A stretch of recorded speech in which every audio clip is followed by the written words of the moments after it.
সেনাপুংটা, আমার রাজ্যের কি হাল আমি জানি না তো বাল। খামোশ। তারা আমাদের ইফটিজিং করছে। কিছু বুঝি না, ইফটিজিং করছে আবার গায়ে তুলছ।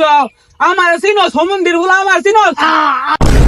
বন্ধু, এদের কারণে পারভেজ হয়েছে খুন, এদেরকে কারাগারে বন্দি করে দেওয়া হোক বেগুন। রাজ দরবারে মহারাজ উপস্থিত হচ্ছে।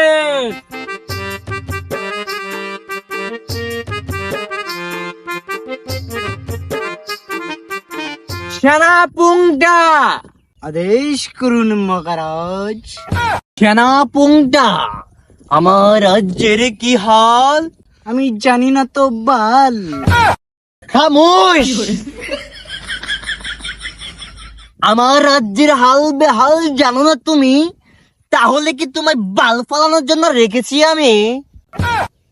মাফ করবেন মহারাজ, আমি এই যাব আর এই আসব আপনার রাজ্যের খবর নিয়ে। মহারাজ, মহারাজ, ও মহারাজ। সেনাপুংটা, কি হয়েছে? তুমি এত দৌড়াচ্ছ কেন? মহারাজ, আপনার রাজ্যের হাল বড়ই বেহাল। সেনাপুংটা, কি হয়েছে আমার রাজ্যের? খুলে বলো তুমি। মাফ করবেন মহারাজ, যদি আমার খুলতেই হয় আর আপনার এতই দেখার ইচ্ছে হয় তাহলে চলুন আপনার অন্দরমহলে। খামোশ সেনাপুংটা, তোমাকে বলেছি আমি কথাবার্তা খুলে বলতে, কাপড় খুলতে না।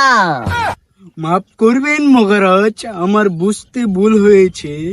সেনাপুংটা, কথাবার্তা তো না পেছিয়ে তৎক্ষণাৎ গুছিয়ে বলো আমার রাজ্যের বেহাল ঘটনা। শুনুন তাহলে কথা আমার। কোন এক বিশ্ববিদ্যালয়ে পড়তো পারভেজ নামে এক ছেলে। সে ক্যান্টিনে বসে সিঙ্গারা খাচ্ছিল তার বন্ধুর সাথে মিলে। হঠাৎ করে দুটি নারী এলো। বান্ধবী, ওই যে দেখ, দুইটা ছেলে আমাদেরকে দেখে মুসকি মুসকি হাসতেছে। মনে হয় প্রেম করতে চাই। প্রেম করবে না আমাদেরকে জিজ্ঞাসা। কিরে বন্ধু, মনটা আজকে অনেক খুশি খুশি মনে হচ্ছে। আরে বন্ধু, খুশি হবো না? আমি তো আমার ইয়ারে ফার্স্ট হয়েছি। আর তার থেকে বড় কথা, আমি ভাবতেছি এবার পড়ালেখা শেষ করে একটা ব্যবসা লমু আর বাবার মুখে হাসি ফুটামু। আর এর থেকে বড় কথা হলো, আমি 2 দিন পর আমার প্রাণেশ্বর ময়মনসিংহ ভালো করতে যাচ্ছি আর আম্মুর সাথে দেখা হবে। এটা ভেবে অনেক খুশি। ও আচ্ছা। বান্ধবী, এরা তো আমাদের ফিগার দেখে কিছুই বলতেছে না। লাঙ্গের কল দিয়া বেজাল বাজাই দিই। হ্যালো জান পাখি। হ্যালো, কই তুমি? আমি তো মিটিং এ। কেন পাশে আসো? আমার দুইটা ছেলে প্রেজিং করছে। তোর দেশে হারা তোর মতন মাকে ইফটিজিং করে, এটাও আমার শুনুন লাগবো। আমি এত কথা বুঝি না, আইলে তাড়াতাড়ি আইও, নয়তো তুমি আমার দেহ পাইবা, মন পাইবা না। আমি তো দেখই চাই, কারো আইতাছি।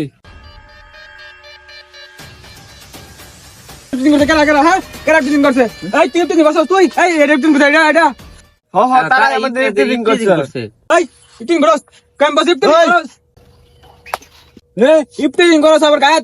আমরা কাদেরকে ইপ্রিজিং করলাম? ওদেরকে কেউ ইফটিজিং করছে তাহলে? ওদেরকে আমরা ইপিং করছি না তো। আর ছোট বোন, তোমাদের যদি ইপিং করে থাকি তাহলে মাফ করে দিও। এত কিছু বুঝি না, ইফটিজিং করছে আবার গায়ে তুলছ। আমার চিনো সমন্দির গুলো আমার চিনো। বন্ধু, বন্ধু, আমি মারা গেলে বলে দিস। আমি যেতে পারলাম না প্রাণেশ্বর ময়মনসিংহে, দেখা করতে পারলাম না আমার আম্মা জানের সাথে, পূরণ করতে পারলাম না আমার আব্বা জানের স্বপ্ন। তার আগে বিদায় নিতে হলো এই স্বার্থপর দুনিয়া থেকে। বন্ধু, না না না, আমি এটা মানতে পারবো না। জীবনে বাঁচতে হলে হাসতে হবে, কিন্তু হাসলে তো মৃত্যু হওয়ার কথা না। সেনাপক্ষের দল, তোমরা ওই পারভেজের খুনিকে তাড়াতাড়ি ইমিডিয়েটলি ধরে নিয়ে আসো। যাও যাও যাও।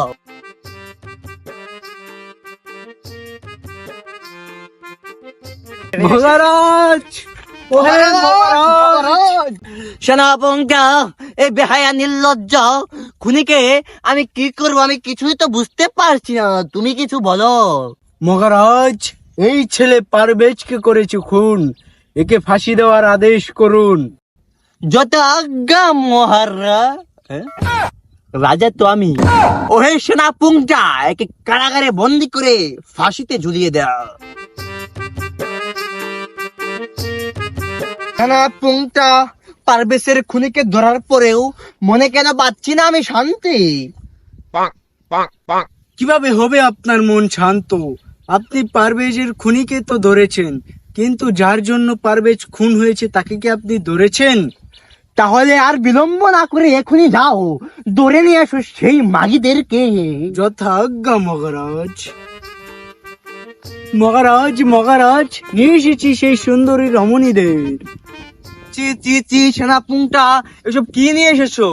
এদের দিকে তো হাসি তো দূরে কথা, আমার তো ভূমি পাচ্ছে। কিন্তু এদের দেখে তো আমার দাঁড়িয়ে গেছে। কি বলছো সেনাপুংটা? এ না মানে শরীরের রুম, এদের দেখে রাগে দাঁড়িয়ে গেছে। এখন এদের শাস্তির ব্যবস্থা করুন মহারাজ। সেনাপুংটা, তুমি ঠিকই বলেছো, এদের কারণে পারভেজ হয়েছে খুন। এদেরকে কারাগারে বন্দি করে দেওয়া হোক বেগুন। যথাজ্ঞা মহারাজ।